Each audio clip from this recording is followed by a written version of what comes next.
Stay seated. Keep your hands to yourself. No, look at the seats. We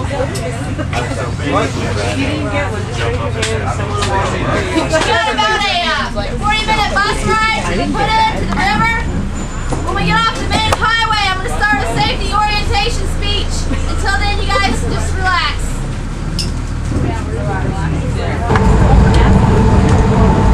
Not talking about me. I'm not all that. This is the world's second longest single-arch bridge. It's the only bridge, and it's a big arch, one of them. On the third Saturday of October, we had Bridge Day, which is the day they close the whole bridge down for 6 or 8 hours, and they let them do base jumping where they jump off with a parachute.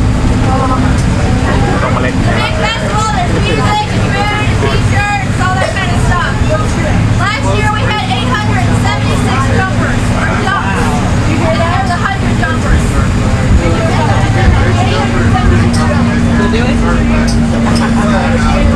Pillow goes on the outside. You want this on nice and tight to your body. There's 2 reasons for that. One, if you fall out, you want this life jacket to float your head above the water. If it's too loose, your life jacket will go up and you will go down. At that point, you can't see, you can't breathe, and you can't swim. The other reason is, if I have to help pull you back in your duck, I'm going to use your life jacket to do it. I'm going to grab it by the life jacket here and pull you back in. If your jacket is on too loose, it will come up and over your head. You have these straps on the side, pull on these straps and fit it to your body. Sometimes people tell me, they say, Katie, it's so tight I can't breathe. Can't breathe, you can't drown, you're golden. Make sure you keep it on nice and tight. Your next piece of equipment is your helmet. All the helmets are adjustable in the back just like a baseball cap. When you wear your helmet, you want to wear it covering your forehead here. If you're wearing it like this to protect your hairdo, you look goofy, alright? So make sure you put it over your head. It shouldn't wobble around a whole lot. It should fit nicely so that it's good and stays in place. When you clip it together, you should be able to get 2 fingers in there. You don't need to choke yourself, but it should not come over your chin like this. The next piece of equipment you're going to get when we get to the river is your paddle. I'm going to go into that in more detail once we get down to the river. All the guides have a dry bag. If there's something you would like to put in the dry bag, let me know. We'll put it in there. Once it gets wet, it does not go in the dry bag.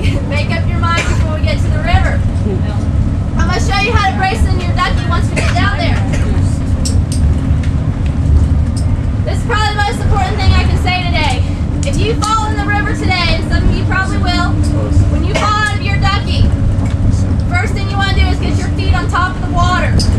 Right? You fall out, get those feet up. Do not ever, ever, never try to stand up in this river. The reason being, the bottom of the river is real rocky. If your feet get stuck in those rocks, the current is very fast. It will push you face down, and then it is a race of time against how long you can hold your breath and how long it's going to take me to find you. Not a good race, guys, so never stand up in this river. After you fall out of the water, out of your boat, you get your feet on top of the water. Look around, where's your ducky? Most of the time your ducky's right beside you. Grab onto it, pull yourself back in. I'll show you how to do that when we get to the river. You come up, you get your feet up, you look around, your ducky is a few feet away. Roll over on your belly and aggressively swim to your ducky. It's not going to come to you. You gotta roll over and swim to it. Climb back in. You fall out of your ducky, you get your feet up, you look around. You can't see your ducky, it's nowhere near you. That's okay. Roll over on your belly and swim to somebody else's ducky. We're all friends here now.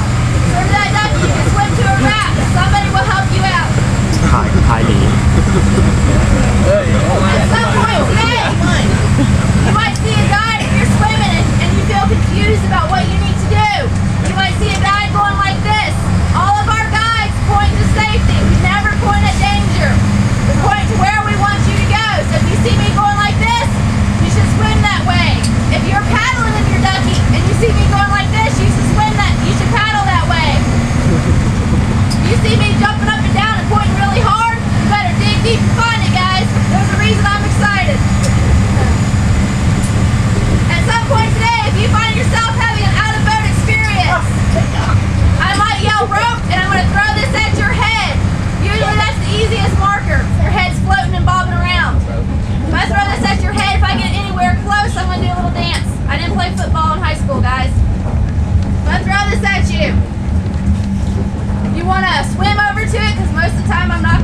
with it.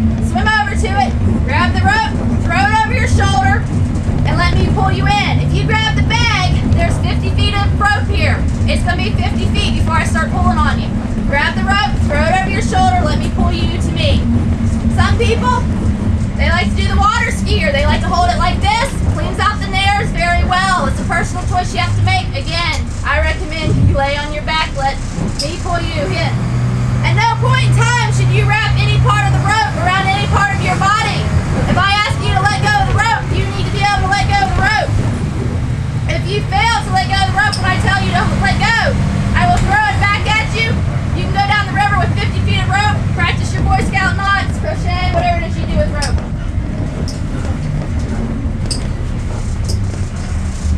Swimming in quiet water is probably the second most important thing I'll say today. Anytime you enter the water today by choice, you need to enter the water feet first. That means off of jump rock, you're entering the water feet first. If we're in a quiet pool where you're going to swim, no diving. You want to again enter the water feet first. The reason is we can be in a 20-foot pool, and if you find that 19-foot tall rock with your head, the helmet will not protect your spine, and you're going to ruin everyone else's day. So always enter the water feet first. And that goes for any river you're on, guys. Anytime you can't see the bottom, you should always enter the water feet first.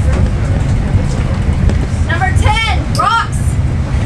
There are rocks on this river. It's on this list like 3 times. There are rocks on this river. They are not made of fiberglass and styrofoam. This is not Disneyland. They're hard. They hurt when you hit them. If you were having an out-of-boat experience, you see a rock coming up, you are going to aggressively swim around that rock. If you can't get around the rock, you're going to put your feet out in front of you and bounce off of it. Push your feet off the rock and bounce to the side. No alcohol or drugs on this trip. If you guys have any alcohol or drugs with you, we're going to give them to Diane. She's going to give you what's left when she picks us up. If you are a non-swimmer, please let me know. It doesn't mean you can't go on the trip. It just means I need to know you're a non-swimmer. If you have any... Okay. Is there a couple of you? Okay.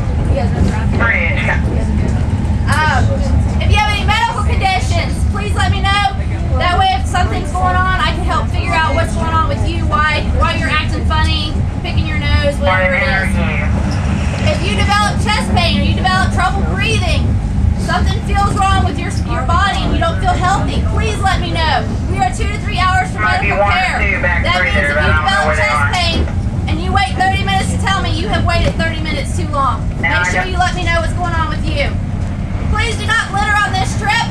I do not come to your office and throw trash around in your office or your house. Please don't do that here. If you guys have any trash at lunch, that goes in the trash can. If you have any trash on the river, you can put that in your shoe or your pocket. If you don't want to put it in your shoe or your pocket, give it to me and I will gladly put it in your shoe or pocket for you. I'm going to skip number 14. Cold water immersion. Studies have found that in 45-degree water, people hit the water and can cause cardiac problems, respiratory problems, sometimes people faint. The water temperature today is 70 to 75. I'm not worried that you're going to have cold water immersion. I got to just talk about it. However, if you find yourself getting cold on the river, please let me know so I can do something to warm you up. Let's flip over to the back side. So today, I'm going to go with the first boat. I'm called the Mama Duck. You don't want to get in front of me during a rapid because you want to see where I go. I'm going to go where the waves are. That's what you guys paid for, so you want to go where I go. You don't want to be bouncing off the rocks today. Then there will be a sweep duck, the last duck. You want to stay in front of that duck. You don't want to get behind it because then you're going to miss lunch and the takeout. So stay in front of the sweep duck. Honey, you look terrified. Every time I look back there, your eyes just keep getting bigger.